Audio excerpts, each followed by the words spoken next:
All right, let's do this. What up? It's JoJo on the radio. This is the iHeartRadio Countdown. Benson Boone. JoJo!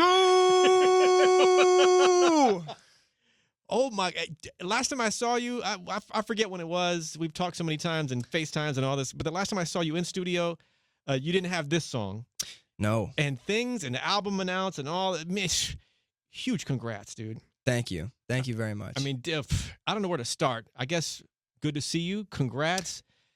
Hair looks great. Mustache looks great. Thank you. And your hair looks great, too. For anybody that doesn't know, JoJo's got a fresh cut, and he looks good. The problem is, and I won't dwell too long on this, but I used to, if I let my hair go, I look like Napoleon Dynamite, and that is not a good look for me personally.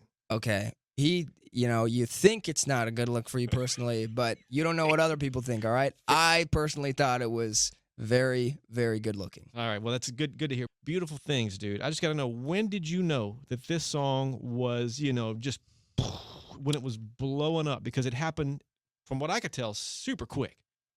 Yeah, it actually, it's funny you say that. It took a long time to like get this song rolling on the internet, but really? To me, it happened like in a blink. I guess I'm looking at it from a different point of view, Yeah. It just it took a long time, but once it started going, it went really fast. And so it wasn't honestly until after the song came out that I was like, dude, once it started climbing the charts a little bit, I was like, I just peed myself. I was so when you excited. say climbing, it was climbing that tree in a dang hurry. I mean, this thing went, in a dang hurry. It's not, I don't want to say it's uncommon for songs to react like this, but you had something right out the gate from my point of view. I mean, just it's special. We'll get to all this. This album you just announced, Fireworks and Rollerblades, it's coming out April 5th. What can you say about this album? Don't give everything away, of course, but something's got to be secret. But talk about this album, dude. This is a big moment for you. Yeah, this is my debut album, my first album I've ever released, and it's like literally a compilation of my whole life. I mean, like feelings I've had for the last couple years, experiences I've had with, different people at different times and different places. And so really, like, I've used every emotion that it feels like I've really ever felt in this album. It's very special to me. And these songs for sure are my best foot forward. The best songs to me that I've ever written. Wow. Yeah, I think it's, something very different from anything else you'll hear today. Have you any songs on the album, and you don't have to name specifics at the moment, but like, did I reveal too much? Did I say something I shouldn't have said? Because very personal, sometimes you think, man, did you let everybody know that you wrote about? Sometimes do you give them people heads up? Yeah. I would say like, not that you have to. No. I would say there's a song called "What Do You Want?" That song, like, I went into it. Yeah. Wow. I can see the kind of the change in your face, like something really hit with that one. Okay. Final question I asked about the album for now. Is there a song that almost didn't make the album? And the reason I ask is sometimes these songs, for whatever reason, Benson, seem to be the big ones. Cry. Really? Cry almost did not make the album. I wrote it the week after the album was due, so it kind of took a lot to, get it in there. Right. But yeah, very glad Cry made the album. Cannot wait to hear this thing, man. Benson, you said you've never been more proud of a body of work than this new album. What is it about it? Is it the fact it's so personal? Is it just your writing skills have just hit this next level? Like, what, the music? What about it? I think it's a little bit of combination of all of those things, but like most of all, I'm like even more. I'm most proud of the way it sounds. Like, just sonically, it sounds like, man, I did something. Yeah, and like, it's always different for me to listen to it than other people. So like maybe other people are gonna hear it and be like, "Oh, he did not do something."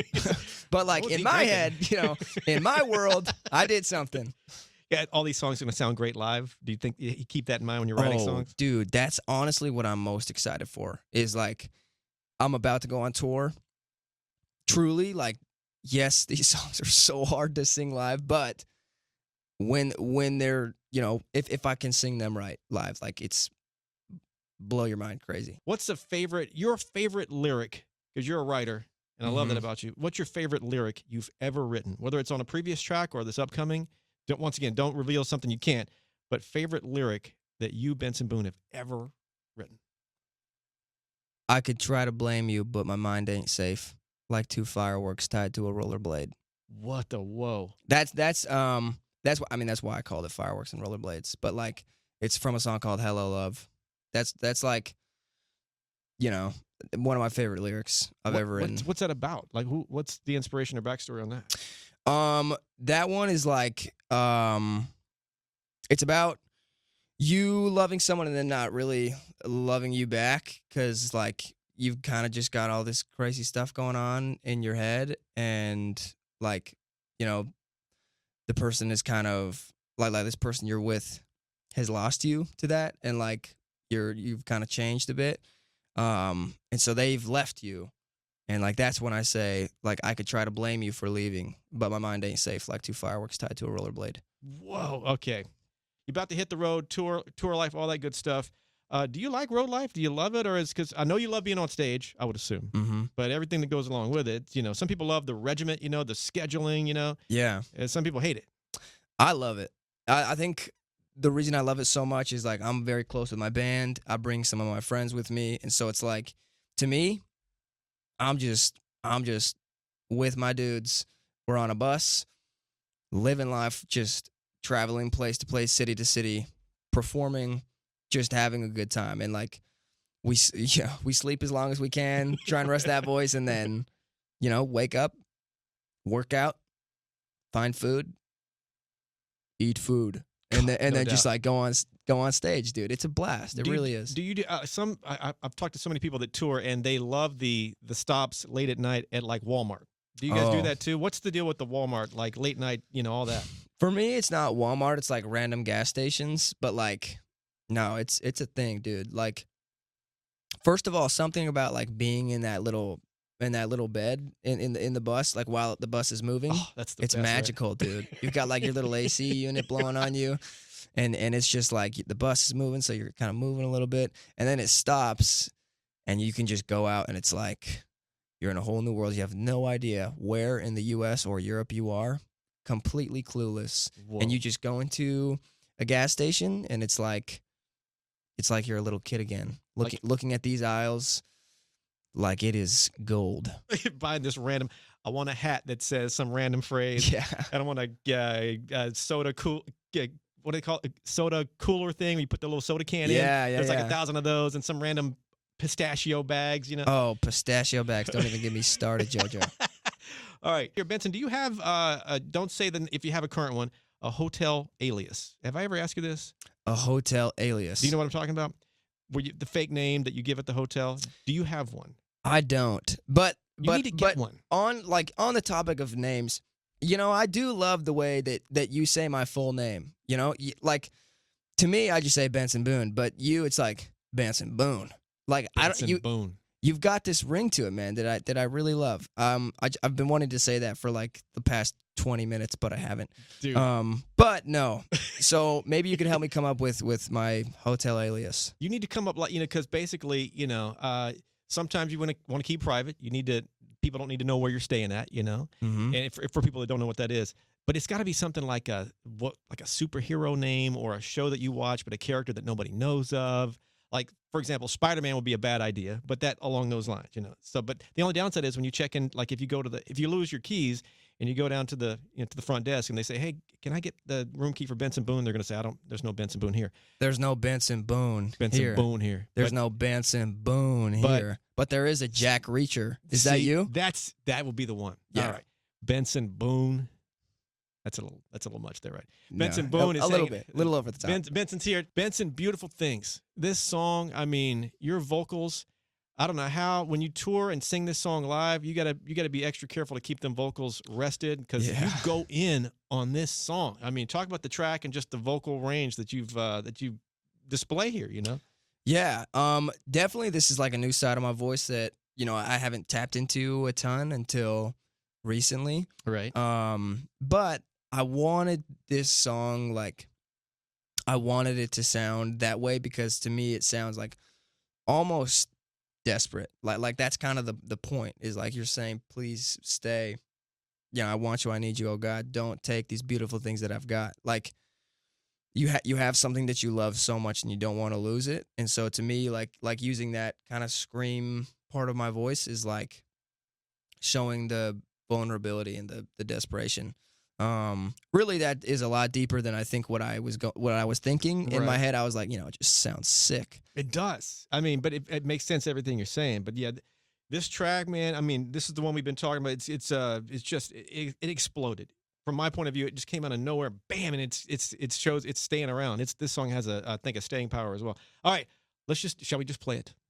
Let's play it. Benson Boone, Beautiful Things. Check this on the iHeartRadio countdown.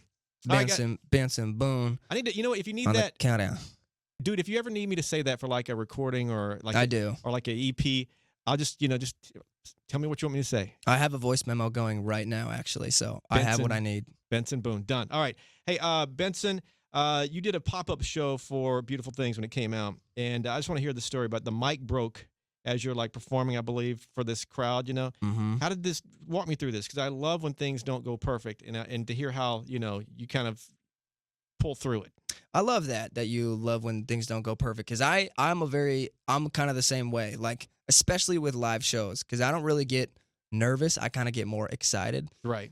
And so, obviously I had this pop-up show and I posted about it like maybe an hour and a half before, and it was actually mind-blowing. Like there were probably almost 6,000 people there. Jesus. It was like crazy. So many people came, and I go up on the stage, and I had kind of planned it with the venue. I'm like, hey, I don't need much, but like a couple speakers so people can hear, and like a good mic system.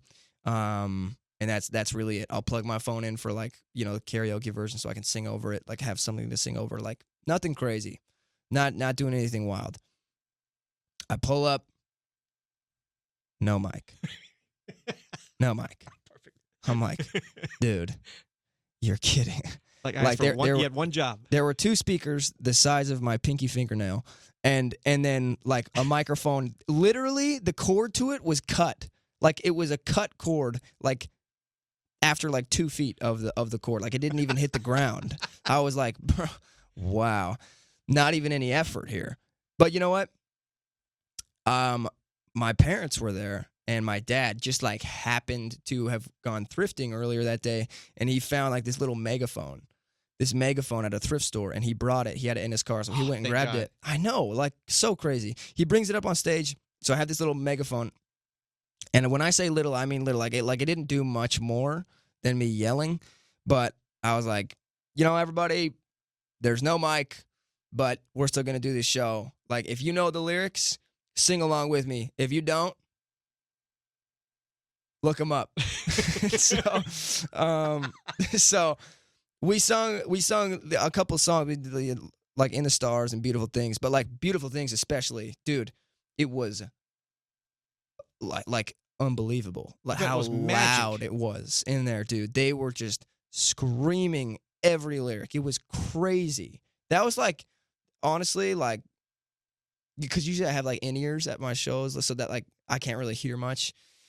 Dude, I got like a little wrecked from that. Like afterwards, my ears were ringing. Like I couldn't really hear much the rest of the night. It was crazy. But what a moment, though. I mean, something that was imperfect, the mic cord cut turned into something that you and the fans, they'll remember that forever. That's just one of those cool things. I'll remember that forever, too. There you go. This track, Beautiful Things, you performed the video. You shot it on the top of the mountain. Benson, you're a bad influence.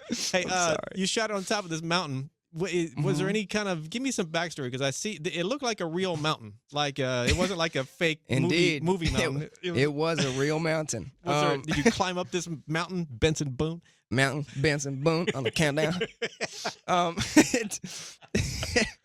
I just like truly in this music video, like I didn't even want the video to relate to the lyrics, because like I just wanted it to like look how it sounds. Like I don't know if that made any sense just at kind all. Of big, kind of unbridled. Just like cinematic and cool. That's the word. Yeah, that's really all I was going for. And so like I didn't want to do like some crazy like me and a girl in a convertible driving down the streets of LA, and I have a spray tan and 6 dogs in the back and a pair of sunglasses, and I'm like, I didn't want that. I just wanted to like feel like I'm myself, and I love the outdoors. If you know me, like I grew up in Washington State, just like in the mountains. I was backpacking all the time, camping, like rock climbing, and like that's like what I love. And so for this video, we went out just in the mountains of Utah, and Oh, that's where it was, Utah. Got it. yeah, and we just like tried to film at the coolest spots we could, and it turned out so cool. That the one shot people have seen the most of, where it's like that red rock in the background. Yeah. That's like, that only happens for like literally 2 minutes every evening, where the sun will hit that rock. And it was like the cloudiest day, like it said 0 chance of the sunlight coming through. And so we were like kind of bummed because we only had 1 day to shoot the video. And we were just like, kind of down. And I was like, you know what, let's do it. Like, let's go and pretend like the sun's gonna be there. And if it even peeks out for like 10 seconds, we can capture it. And we did, and we were ready. And the sun came out. It was literally perfect. It came out like for those, 2 or 3 minutes. And we shot everything we needed and then wrapped up the night. And it was perfect. Kind of meant to be, I guess. It was very meant to be. I'm obsessed with the paranormal. We've talked talked about this before, clearly. This tour you have coming up, Mm-hmm. I want to issue you a haunted hotel challenge. Okay. I don't know where you're staying at, Me I'd neither. be happy. Yeah, if whenever the dates get set, I'd be happy to behind the scenes. If you guys want to, give me a list of where you're staying at, I'll do the research and find out the haunted hotels and the history behind them. I guarantee you, at least one of them will have a history. Would you consider staying in a haunted hotel room for the night? Not with me, but I can if you want. Like, we can cuddle if you want. But would you consider that? I would. Okay. I would consider that. And I know my friends would be super down too. So if something were okay, we'll find out which room has the history. But if I like randomly disappear, and like that's the last you see of Benson Boone on the countdown, then no. Then I've kind of ruined everything. Yeah, for sure. Okay, well, if you do see something, have your friend's phone handy, to record it, and we're going to do a full report on whatever goes down. Well, one of my best friends is a camera guy, so I'll have him set up a perfect. camera, plug it in so it's charging and filming. So like we'll shoot all night, make All sure. right. There's one place, if you go to Milwaukee, and I've never been to this place, but you have to play at a venue called The Rave, or maybe you've played it before, I don't know. But I've heard some wild stories. Really? Yeah, AJR, they're going to check into their dressing room backstage. Mm-hmm. And to my understanding, it's just one door, it's not multiple, just one door in, one door out. They were in the hallway having a chat. They opened the door, saw, there's our dressing room, pretty basic, shut the door, talk for another 30 seconds, give or take. Open the door again, and the chairs are stacked up. Within 30 seconds, they're all like they fell up. Nobody knows how this happens, and it happens all the time. So if you stay there, Dude, you gotta, just look out for that. that'd be the end of it for me. You're like, I'm done. Pants ruined.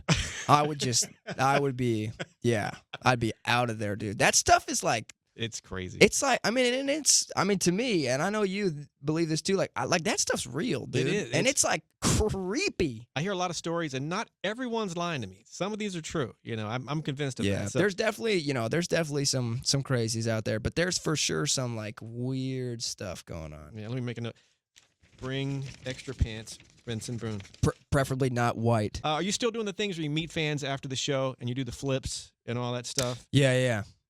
Okay, that story you told me one time with the girl that flipped and she landed on her head or something like that. Dude. That's and she's okay, obviously, but She's okay. do you guys still do? I mean, is there any other funky, crazy stuff you do outside the bus? Yeah, my kind of like, because you do a lot of your videos and a lot of your fan videos, they do the flip thing, which I've noticed. Like I saw a little kid imitating you, and it's a little kid put the mustache on dude, and did his flip. You got some yeah. great fan reaction. Your fans loving it. So They're great. They're amazing.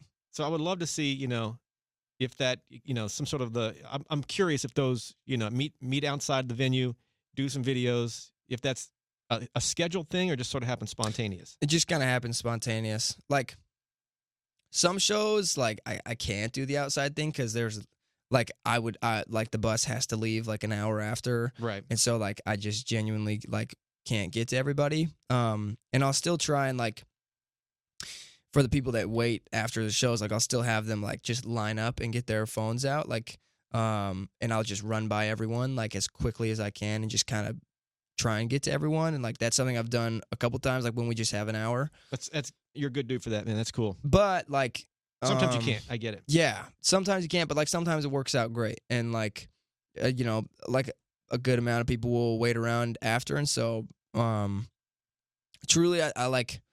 I really do appreciate the people that do wait around because it's like, I mean, it just means a lot that like people came to my show, but like that they stick around like is so cool. Last time I saw you, you were about to go, I think, about to go pick up a piano. I think it's from your grandmother's house, right? From my grandmother's house, To bring it to your house in the L.A. area. Mm-hmm. And I know since then piano is all good. Everything. Walk me through that story of the piano and just getting it from point A to point B. Yeah. Basically, my great grandmother, the one I wrote In the Stars about, Right. got my family a baby grand when I was like 8, maybe 8 or 9, maybe 10. I don't Okay. really know actually. Somewhere in the 8 to 11 range. In that range. Yeah. But like, I mean, we've always loved that piano, and someone actually just gave my family like a brand new piano, like a beautiful piano, because they just moved, 2 years ago. So like they just got this amazing piano. So that the one for my grandma has been in storage for the past like year and a half, just kind of sitting there. And my parents were like, "Well, should we sell it?" And I was like, "No way, no way, I will take it." So I went and picked it up. Just got a U-Haul and brought it back to my place in L.A. right when I moved here, and like. I wrote beautiful things on that piano. Like, I mean, like that piano has been. You could not. No way you could sell that. No, never. I will never sell that piano. Like, I mean, it's been like the one thing that's all the way from Washington in my original home growing up, like from when I was 8 or 9 or 10 or 11 years old. Like it's been with me the whole time, and it does feel like home when LA really doesn't. Yeah, and your grandmother's always going to be with you, obviously, but there's something, whether the piano's with you or not, just stating that off the top, but there's something about that piano that's magic. And that's her, and it's and you wrote the song. I mean, that's kind of not only your history, it's kind of like rock and roll history in a way, music history. So my vote is to keep that piano forever. Benson, before I play number one, message to your fans. I mean, day ones to these new fans, which, your Instagram is crazy now. Obviously. What's message to these fans? Ain't nothing I love more than those day ones. They're beautiful. Truly, like, I think I very much understand that, like, I can do my part. I can write the songs and try and promote them as much as I can. But like, the fans or just people that listen are really what do the most and what make this possible and touring possible and streaming and radio and everything. Like, if it weren't for them, I would be nowhere. So genuinely, thank you to them and listening to this song and supporting this song. Like, there's so much more to come. Can't wait to see you guys on the road. Benson, did I miss anything? What else do people need to know about Benson Boone? Benson Boone. What do people need to know?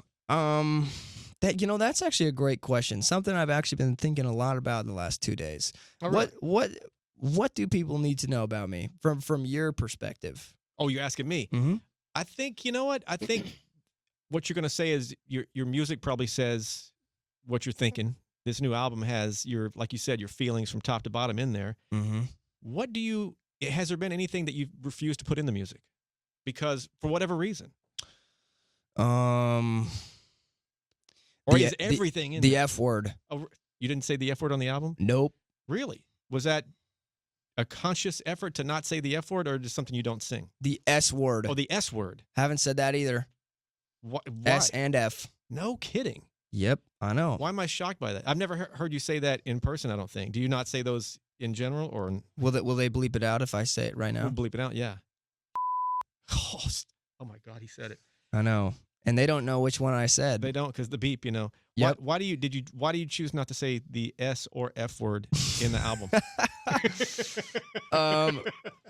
It was actually the only thing I could think of. Breaking news. Yeah, it's like it's not really like I'm not in the studio like, please just don't say the F word. Just Maybe don't say. It's just like kind of just doesn't really I'm happen. gonna throw it out. One idea. Maybe do a remix and call it the F word remix. The F word remix. And just put These whatever. beautiful things that And on that note, Benson, it is super good to see you, man. So good to see you, JoJo. Always good to see you. See, I wish I could say your name like you say mine. Benson Boone. JoJo. No, see, that sounds horrible and creepy. Say JoJo on the radio. This is JoJo on the radio. Not bad. It's pretty good. Yeah, I didn't like that, actually. It was terrible. All right. Yeah. Benson, at the end of every interview, fist bump to make it official. Give me a little bam. Bam!